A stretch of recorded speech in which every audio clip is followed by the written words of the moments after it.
benvidas e benvidos un día máis á Aula Galicia Aberta nestas tardes de martes onde estaremos facendo un percorrido pola cultura, a lingua e a historia galegas da man de todas vos e todos vos que nos seguides ao outro lado da pantalla.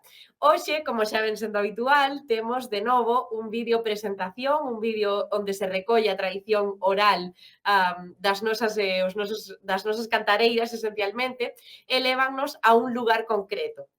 Hoxe, precisamente, viaxaremos ata Liñares en avión e veremos unhas características propias do folclore desa zona. En concreto, falaremos das características do folclore da montaña de Ourense e da súa principal característica de novo, que sería ese trazo ou ese rasgo participativo. A que nos referimos con isto? A que normalmente este tipo de manifestacións de cultura e de tradición oral tiñan moitas persoas que participaban nelas, polo tanto, atopámonos con ruadas moi colectivas, moi numerosas, e destacamos deste vídeo, como veredes a continuación, o grandísimo talento das tocadoras, sexa coas pandeiretas ou coa lata de pimentón. Así que, dentro vídeo, e seguimos falando nun intre.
Magnífico vídeo, magnífica chega que ven dende Liñares en Baíste en avión.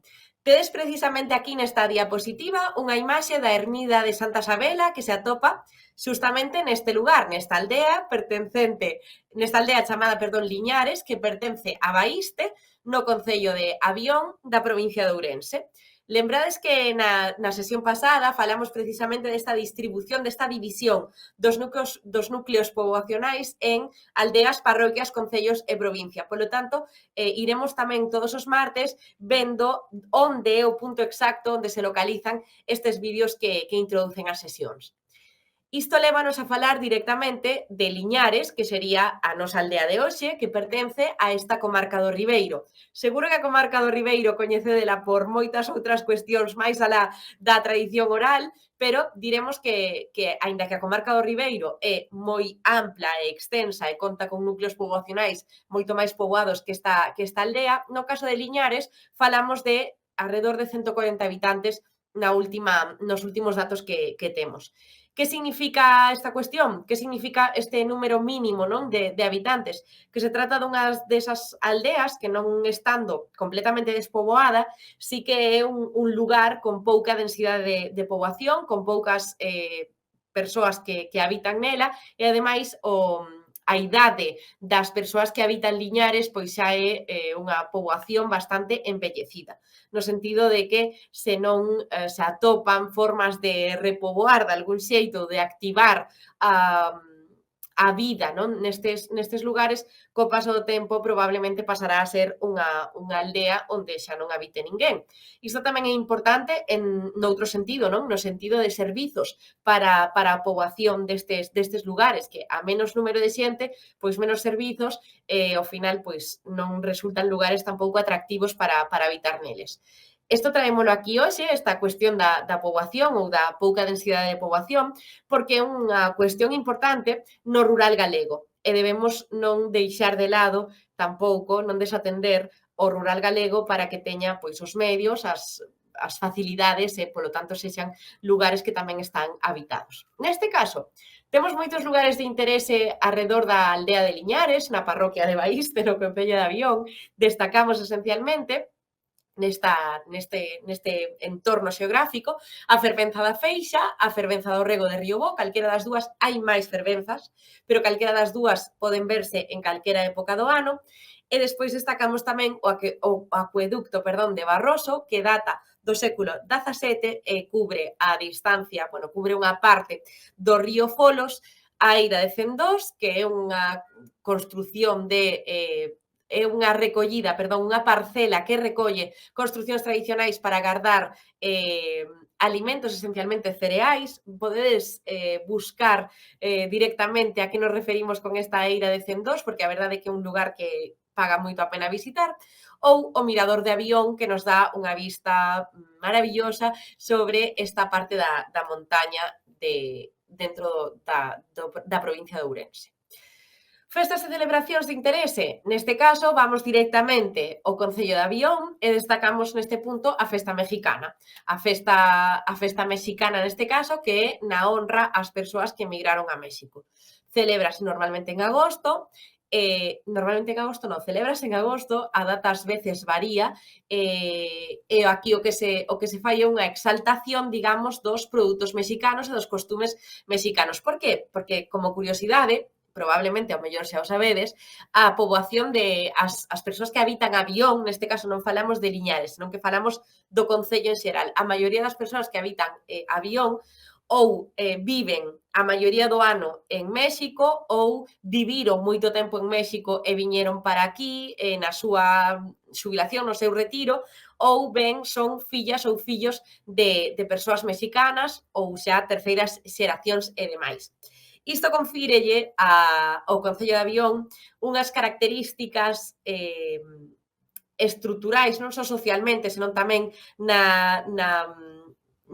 construción das súas casas, por exemplo, moi típicas, no sentido de que o estilo que temos nas casas de Avión non se corresponde para nada, non, con outros estilos máis tradicionais que podemos atopar noutros concellos rurais, non, do rural galego. Se alguén ten curiosidades, inquedanzas por coñecer esta parte da xeografía galega, que pode ir a estes lugares de interese e despois coñecer tamén estas construcións que vos falo do Concello de Avión. Máis cousas. Na parte de lingua e sociedade, como xa ven sendo habitual, neste caso atopámonos nunha variante dialectal diferente á que falamos o outro día. Por qué?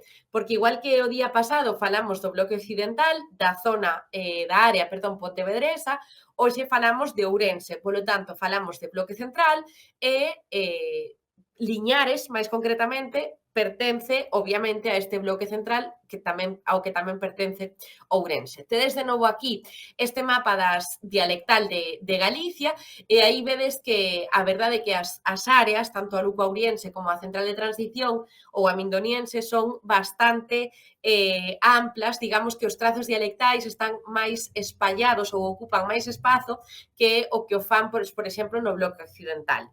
Neste caso, características dialectais do lugar de Liñares dentro do bloque central.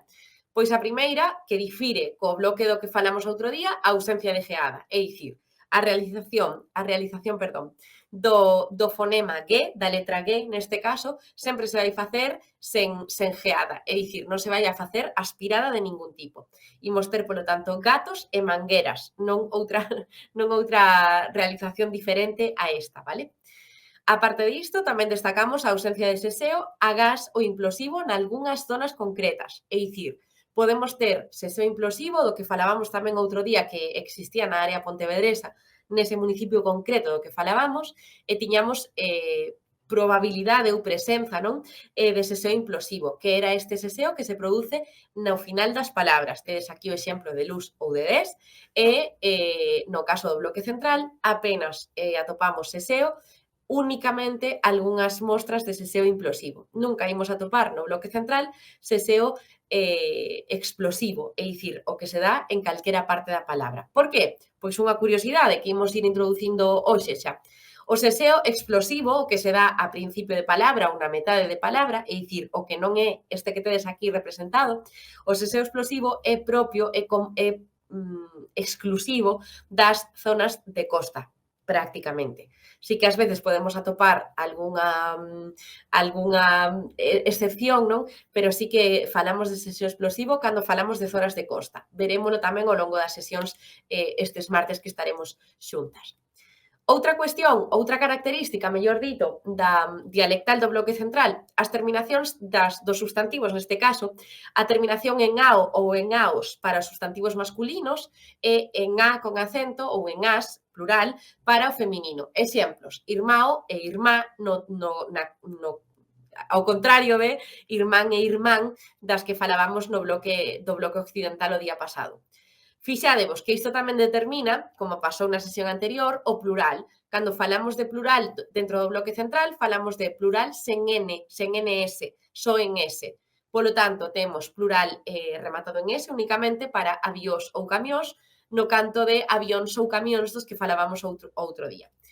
No caso do plural, e igual seguramente vos resulte coñecida esta forma, porque podedes contarme tamén nos comentarios se tedes ascendencia neste bloque central, seguramente sí.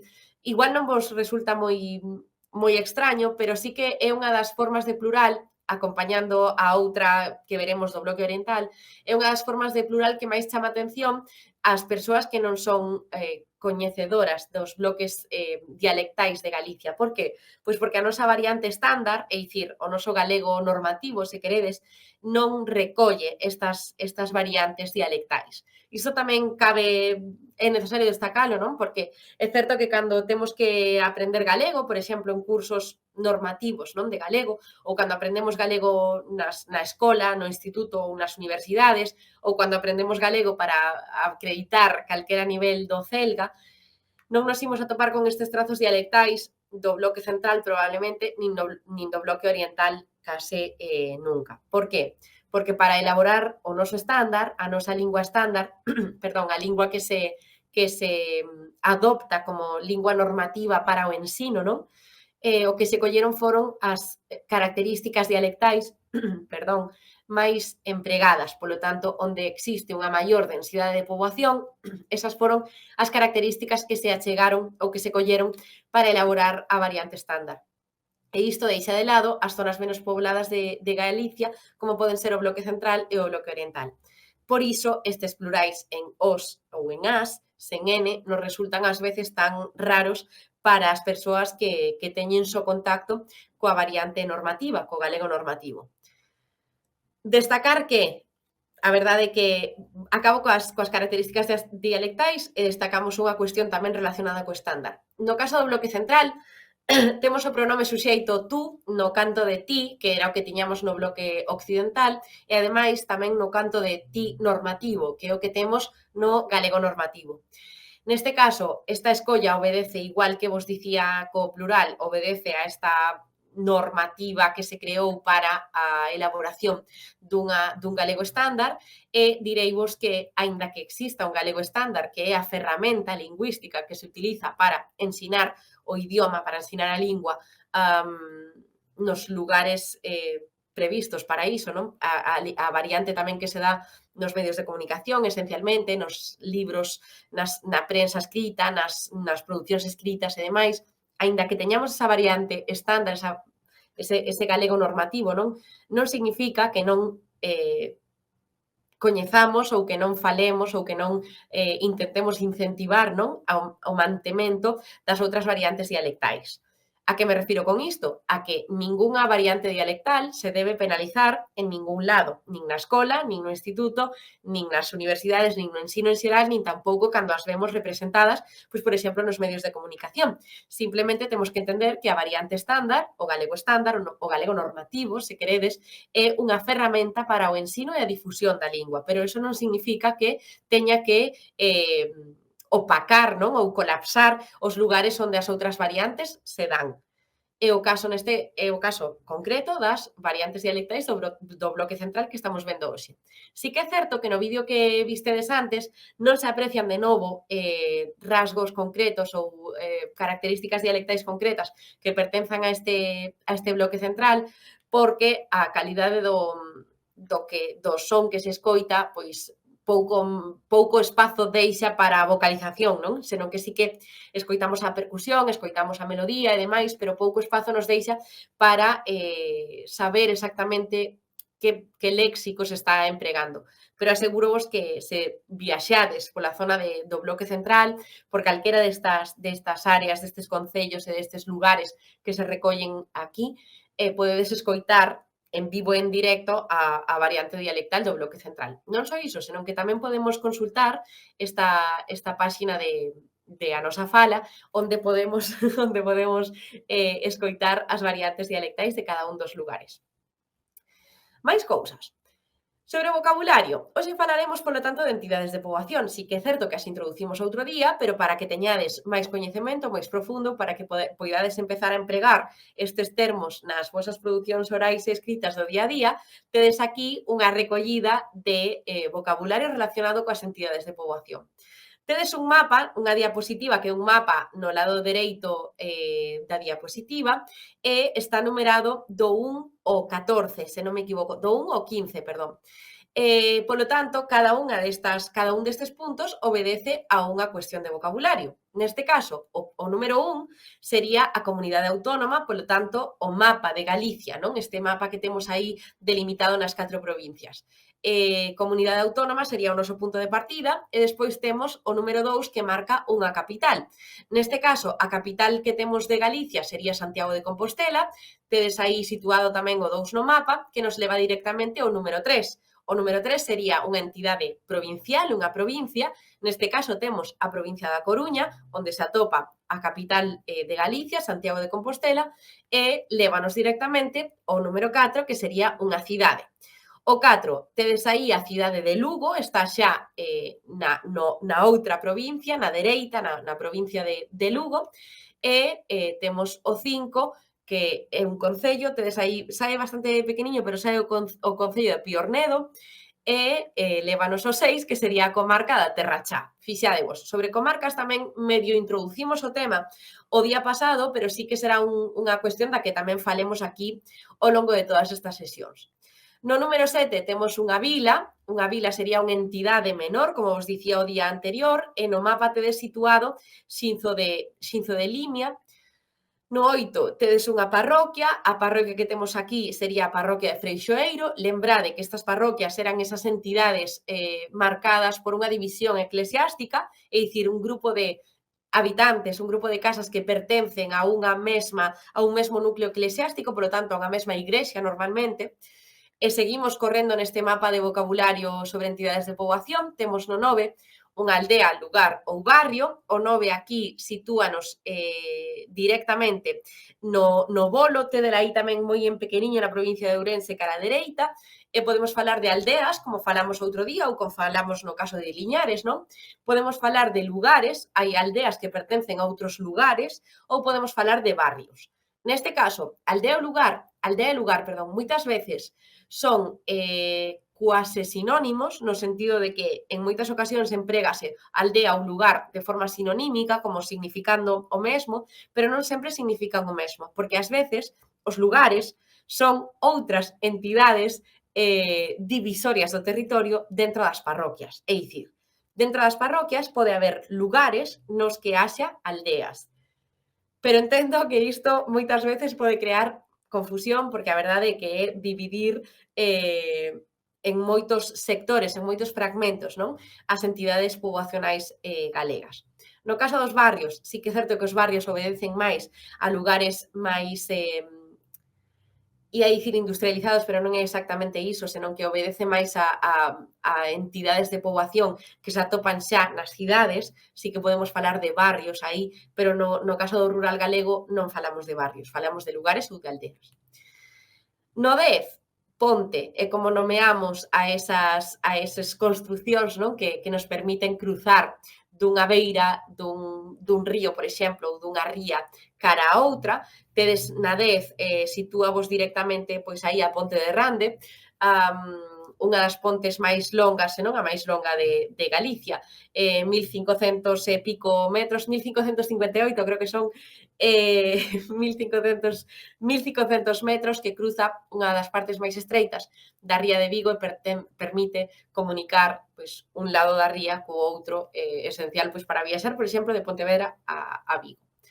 Por outro lado, temos unha autoestrada, que serían esas construcións que comunican lugares, neste caso, como autoestrada aquí tedes o número 11, que se sitúase na Coruña, probablemente estea marcando a AP9, a nosa grandísima autoestrada, e o que significa autoestrada é unha vía, unha gran vía, non? Por onde circulan vehículos a altas velocidades.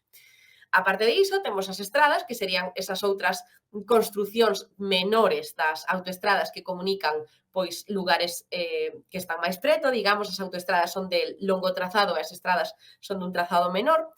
Aquí o número 12 tédelo situado pois en Ourense e no 13 temos un porto, tedes aí o porto está no número 13, polo tanto atopase aí en Ferrol, o porto é ese lugar onde chegan pois os barcos, non, por mar, tamén onde saen transportes diversos de mercadorías diversas.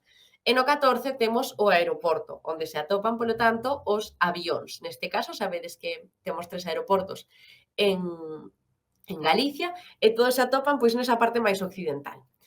Por último, temos a vía férrea, que sería o noso trazado férreo, o noso trazado de tren, non? Da vía do tren, este 15 tédelo situado pois aí no medio, entre Pontevedra, bueno, no final de Pontevedra. Sen máis, esta sería a nosa parte de vocabulario para hoxe. Se tedes calquera cuestión, calquera dúbida ou calquera outra cousa que queirades achegar, podedes traelo directamente aos comentarios e vémonos na parte do coloquio. Ben, unha curiosidade que vos deixo por aquí. Este lugar do que falamos hoxe chamase Liñares. Normalmente non. Os topónimos moitas veces obedecen a cuestións que son coñecidas polas persoas dese lugar e que, polo tanto, acaban dando nome a ese lugar. Neste caso, o topónimo Liñares, que vos digo aquí, é un fitotopónimo. Que significa isto? Un fitotopónimo significa, neste caso, que deriva de liñar, algo que nos recorda a algo ou algo que corresponde ou describe as características dun determinado sitio. Liñar significa, neste caso, liñares, que provén de liñar, significaría neste caso terreo dedicado ao cultivo do liño. Tedes precisamente aquí, na esquerda da diapositiva, unha fotografía da planta do liño que sabedes que durante moito tempo, hoxe tamén segue a ser bastante utilizada, pero durante moito tempo en Galicia foi unha das principais plantas coas que se podía crear tecido, textil, non? Polo tanto, unha produción importantísima no que a historia de Galicia se refire. Polo tanto, este fitotopónimo, é dicir, que Liñares derive de liñar, seguramente queira dicir que este lugar fora propenso ou fora propicio, fora un lugar amable para que se dera o cultivo do liño. É o que vos recollo aquí, que a orixe do topónimo normalmente indica que, de forma histórica, puido ser un lugar histórico importante para cultivar esta planta textil. E por iso vos deixo a seguinte pregunta, para que reflexionedes ou para que poñades a través dos vosos comentarios. Ocórrense vos algúns outros ou outro topónimo que teña algún tipo de relación con algunha característica do lugar o que nomean? Poden ser topónimos galegos ou poden ser topónimos dos vosos lugares de orixe. Podemos despois facer unha aposta en común e ver o que nos suxiren estes topónimos. Sobre toponimia tamén falaremos ao longo destas sesións e hoxe podemos facer unha primeira achega a través desta recomendación. Deixovos por aquí, polo tanto, unha páxina web, unha recomendación que podemos ver tamén despois de forma máis pormenorizada, que é a páxina web de Toponimia Oficial e Nomenclator de Galicia, Neste caso, o que temos aquí é unha recollida, unha ferramenta que recolle a toponimia oficial e o nomenclátor oficial de Galicia, onde podemos percorrer no mapa de Galicia todas estes lugares, estas parroquias e estas entidades máis pequeniñas de poboación, non? Ver como se chaman, como se recollen, e podemos buscar, polo tanto, o étimo de onde proveñen eses topónimos. Vedes que aquí vos di que é unha ferramenta da Xunta de Galicia e, polo tanto, pode consultarse de maneira gratuita e aberta a través do nomenclátor de Galicia. Despois podemos entrar a ver como funciona, pero senón, se buscades directamente nomenclátor de Galicia, xa iredes redireccionadas a esta páxina web. Que temos na nomenclátor, aparte do que vos acabo de dicir, os nomes oficiais das entidades de poboación, e dicir como se recollen de forma oficial na actualidade, e isto serviu para, como vos di aquí tamén, a recollida, a normativización e a digitalización de todo este material, non? Cultural e histórico de toda a comunidade autónoma galega. Sen máis, quédanos presentar o último vídeo da sesión de hoxe, que é un vídeo que ven directamente do Lar Galego de Pamplona, onde veremos tamén a estas persoas que tiveron a ben mandarnos este vídeo para a súa visualización. Deixo-vos con este último vídeo e vémonos na parte de titorías. Ata agora!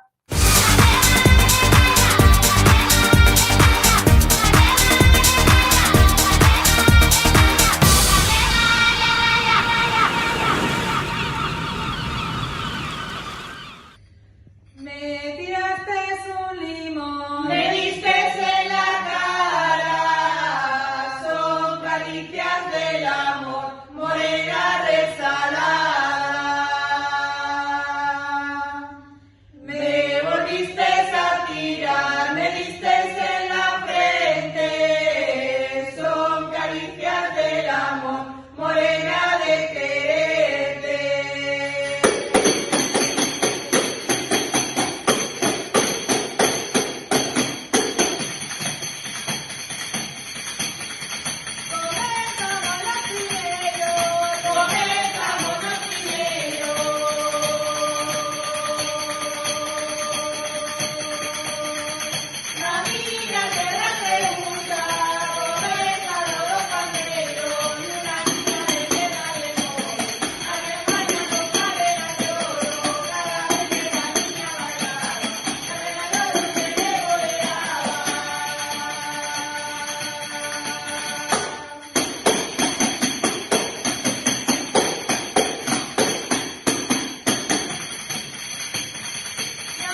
Moi ben, pois fantástica a chega do Lar Galego de Pamplona, espero que desfrutarades moito desta interpretación. Agradecemos moitísimo ter estes vídeos para escoitar no final das clases e para transicionar cara a esta segunda parte, que son as titorías.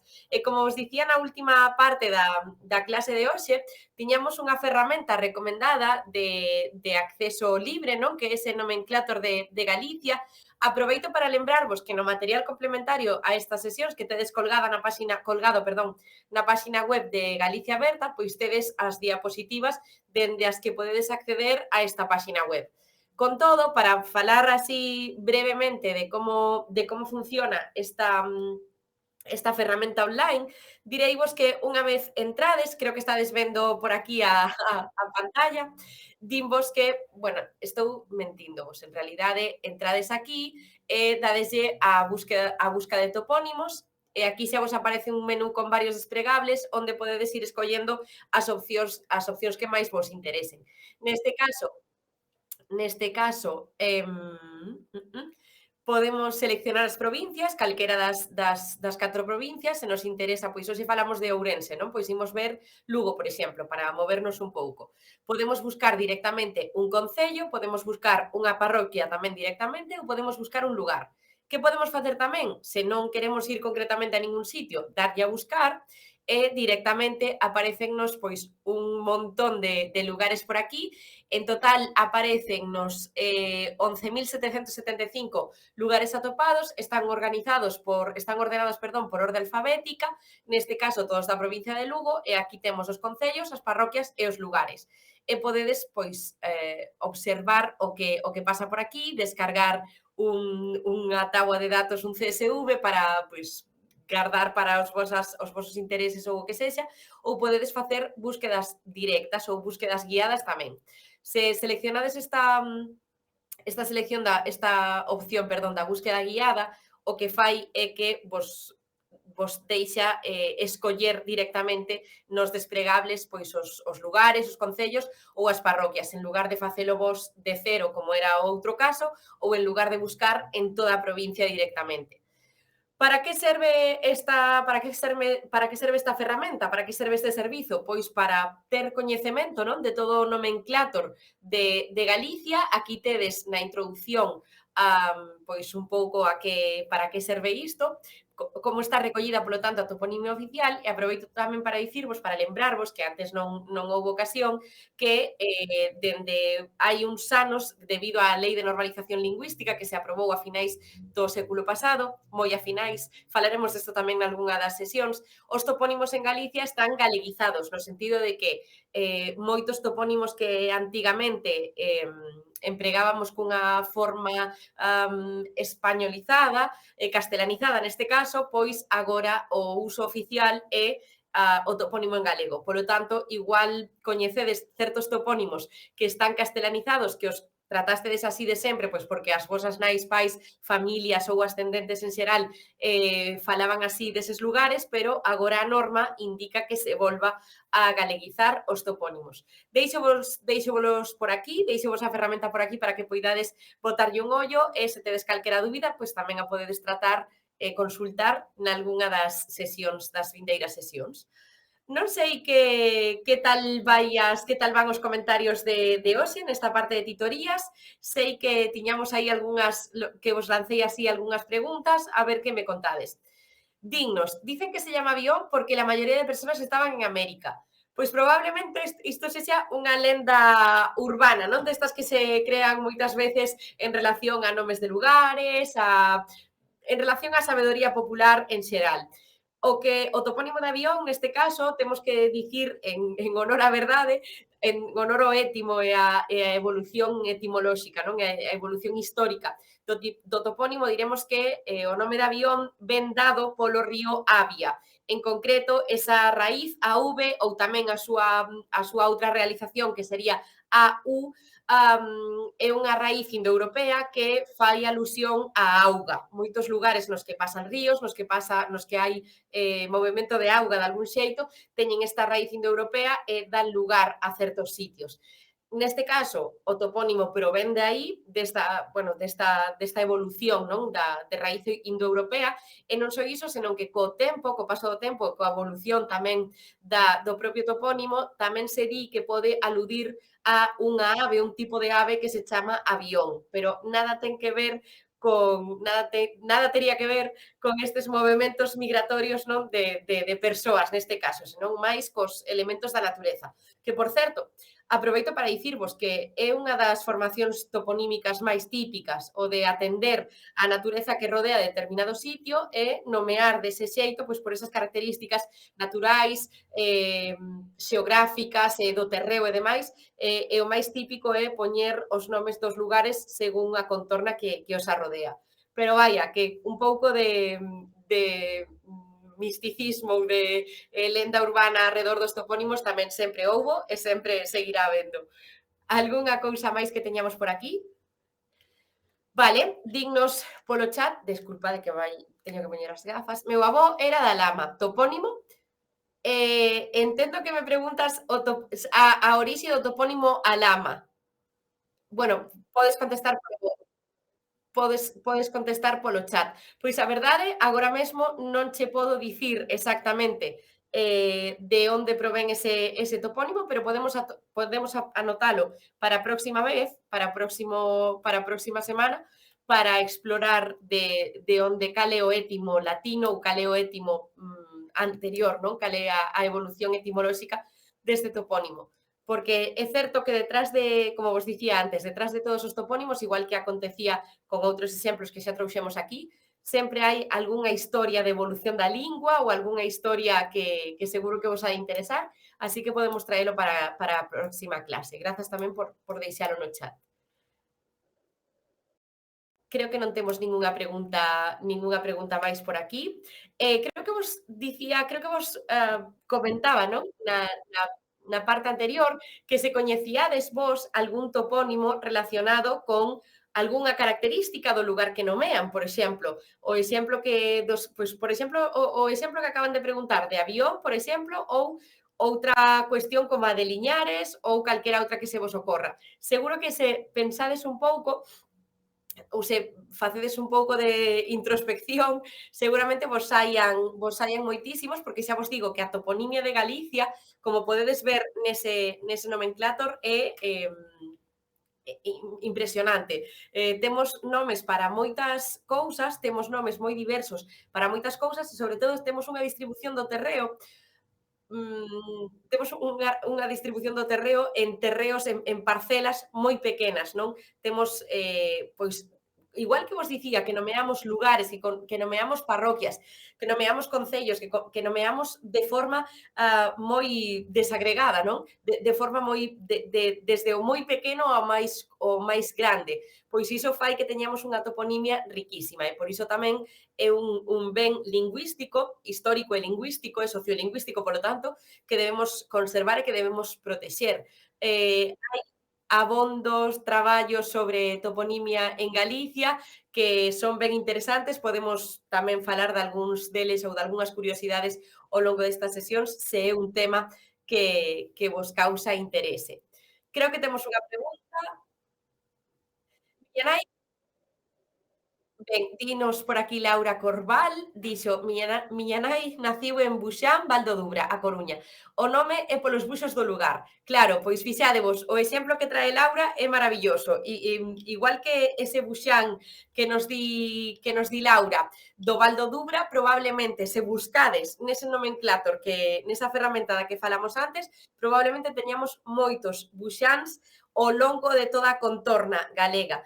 E non só iso, senón que, a parte de topónimo, tamén é apelido. É dicir, o topónimo tamén tomou forma de apelido galego e, efectivamente, alude a esa vexetación, non? A esa árbore, a ese arbusto, para ser máis correctas, que hai en determinados sitios. Iso é unha máxima, non? Na creación dos topónimos, fixarnos nos elementos que hai na natureza e arredor dese lugar. Algunha pregunta máis? Pois non sei se vos animades ao mellor pois tamén para o próximo día, que sei que o formato destas historias agora é como máis fugaz e ao mellor pois tedes aí reticencias en traer as vosas consultas, as vosas preguntas ou as vosas achegas, pero podedes traer outras de outras sesións a estas novas. No sentido de que, igual que vos comentaba antes, que falaremos o vindeiro día sobre o topónimo da lama, perdón, pois podedes traer outras cuestións relacionadas con calquera outra sesión. Temos outra pregunta, así que imos ver o que temos por aquí. E dinos, Deiling, corríxeme, por favor, se o pronunciei mal, bueno, moitas desculpas se o fixen mal. O meu avó era de Monforte de Lemos, creo que está chamado polo conde do lugar, supoño supoño que lle falta unha parte a esta resposta. Isto normalmente é ao revés. O conde de Lemos probablemente non, chamarase o conde de Lemos porque habita ou porque é o conde dese condado non histórico de Monforte de Lemos, neste caso. Pero moitas veces tamén pode acontecer o que nos comentan polo chat, que unha familia normalmente con poder económico suficiente acaba por modificar de algún xeito o topónimo dun lugar, igual que veremos nalgúns outros casos, non? De que, pois, por influencia de pola influencia de algunha familia poderosa, de nobres, de xente que se traslada a determinado lugar, pois acábase por coller ou o apelido ou un alcume ou unha parte desa identificatoria, non?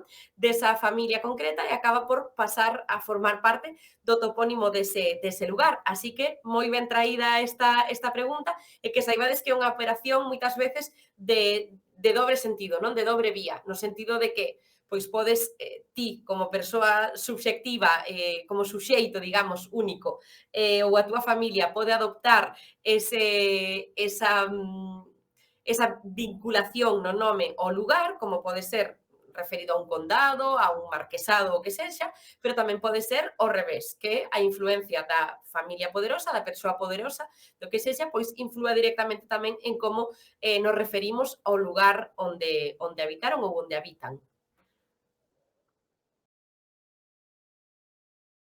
Creo que temos outra pregunta por aquí.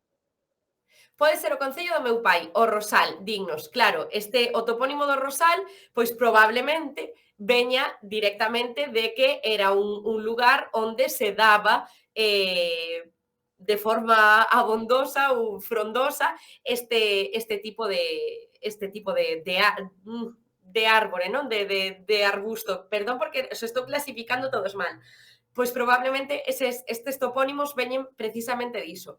Igual que hai outra forma de toponimia moi típica, que é a que ten que ver coa igrexa, non? Co ámbito eclesiástico, no sentido de que temos moitos topónimos que son directamente nomes de santos, esencialmente, ou que aluden directamente a ese patrón ou a esa patroa do lugar que acabou por dar nome a ese sitio, que ao mellor hai moitos anos chamábase de outra forma históricamente e que, pois, co paso do tempo, co debir dos anos e da historia, pois acabou por tomar o nome dun santo ou doutra figura relixiosa neste caso.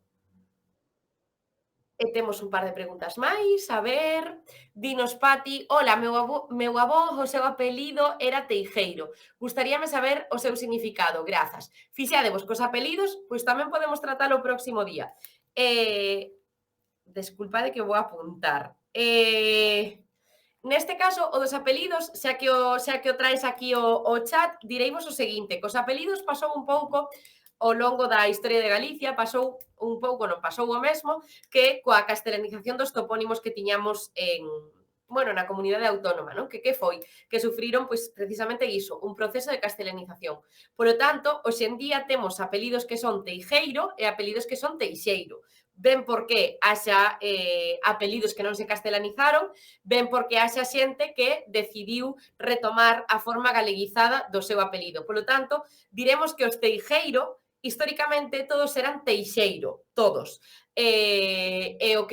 Polo que hoxe temos teijeiro, igual que temos gestera ou gesteira tamén temos registrados, ou algúns outros que se me ocorrerán e dos que falaremos aquí, igual que agora temos duplicidade de apelidos, digamos que o máis recomendado sería pois volver galeguizar estes nomes. É un labor bastante complicado no sentido de que se nós xa nacemos non con ese apelido castelanizado moitas veces, identificarse con outra forma, hai a persoas que lles resulta complicado, pero que saibades que todas estas castelanizacións dos apelidos, como é o caso de Teijeiro, perdón, probablemente pois a forma dos vosos tataravós fora unha forma galeguizada. Pero comentaremoslo o próximo día. Algunha pregunta máis? E temos aquí unha pregunta. O meu pai era de Ferreiros de Grou, en Lobios, Ourense. Ferreiros é polos artesáns do ferro, seguro. Perdón polo meu galego, estou tratando de mellorar o que podo. Vale, aquí é un lugar seguro precisamente para falar en galego como poidamos ou como saibamos. E ademais, entendémoste, Laura, perfectamente. Está moi ben traída esta pregunta, está moi ben escrita ademais. Así que perdede ese medo a que o voso galego non é suficiente, porque como dicíamos na sesión 1, todo o único galego que non é suficiente é o que non se fala. Por lo tanto, se temos unha intercomprensión mutua, estades facendo tamén o esforzo de comentar en galego, xa tedes o traballo prácticamente feito. Nese caso, todos os ferreiros, ferrerías e ferrarías tamén, ferreiras e todo o que sexa ferro con esa raíz de ferro, efectivamente alude a que normalmente era o lugar onde se situaban as persoas que traballaban o ferro. Entón, eses artesáns acabaron por dar nome pois a prazas, a lugares, a parroquias e incluso os apelidos, ese apelido pois Ferreira, Ferreiro e calquera outra variante, pois alude directamente ao oficio probablemente de alguén desa familia. Ese sí que son como moi identificables e moi fáciles de saber a que aluden. E se registrades cara atrás, veredes que efectivamente a relación está en algún punto con eses oficios ou co traballo do ferro en xeral. Vale, para ir rematando, metemos a última pregunta e deixámosvos aquí quedamos aquí ata o martes que ven. Ultimísima pregunta. Monterroso en Lugo tómase un nome polo color rosado da terra do lugar. Efectivamente, esta tamén a sabía. Monterroso tamén alude a esas características non concretas e ademais pois que chaman a atención non do lugar, que sería a cor, neste caso, da terra. Vedes que creo que están saindo bastantes exemplos no chat, podemos comentalos tamén, podemos comentar algún máis a sesión que ven e invítovos a que todas as dúbidas que teñades, así como algunhas que saíron aquí, ainda que as podemos resolver na próxima titoría, pois que tamén poidades facer unha breve pesquisa, unha breve investigación con estas novas ferramentas tamén que vos deixamos por aquí. Temos que pechar a sesión, temos que deixarvos, nada, agardo que resolverades algunhas dúbidas, que pasarades un anaco agradable, convídovos a que nos volvades a acompañar o vindeiro martes, á mesma hora. Lembrade que tedes materiais complementarios na páxina web de Galicia Aberta e tamén teredes as clases gravadas para que poidades velas de novo, se queredes. Vémonos, boa semana, chao, chao.